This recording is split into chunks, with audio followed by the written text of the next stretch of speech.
జై శ్రీమన్నారాయణ. జై జై శ్రీమన్నారాయణ.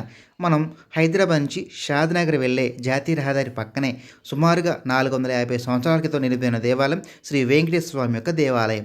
ఈ దేవాలయం సుమారుగా 5 ఎకరాల విస్తీర్ణంలో అరటి, మేడి, జువ్వి, రావి వంటి విశేషమైన చెట్ల మధ్యలో మనకి వెళ్ళే భక్తుల యొక్క మనసుకు ప్రశాంతత కలిగించే విశేషమైన దేవాలయంగా మనకిది కనిపిస్తుంది. ఈ దేవాలయంలో వెంకటేశ్వరుడు శ్రీదేవి, భూదేవి సమేతంగా కొలువై ఉన్నారు. అలాగే ఇక్కడ ఉపాలయగా కోదండరామస్వామి, లక్ష్మీనరసింహుడు, పాండురంగుడు, ఆదివరాహస్వామి కూడా దర్శనమిస్తున్నాడు. విశేషంగా ఈ దేవాలయంలో విష్ణు స్వరూపంగా వెంకటేశ్వరుడు, శివుని యొక్క పరివారం కూడా మనకి ఇక్కడ దర్శనమిస్తున్నారు. అలా శివకేశవుల భేదం లేదన్న విధంగా ఇరువురు కూడా దర్శించిన క్షేత్రం ఈ శ్రీదేవి, భూదేవి సమేత వెంకటేశ్వర స్వామి యొక్క దేవాలయం. దీన్ని కొందరు షాద్‌నగర్ గుళ్ళని, కొందరు జానంపేట గుళ్ళని కూడా అంటుంటారు.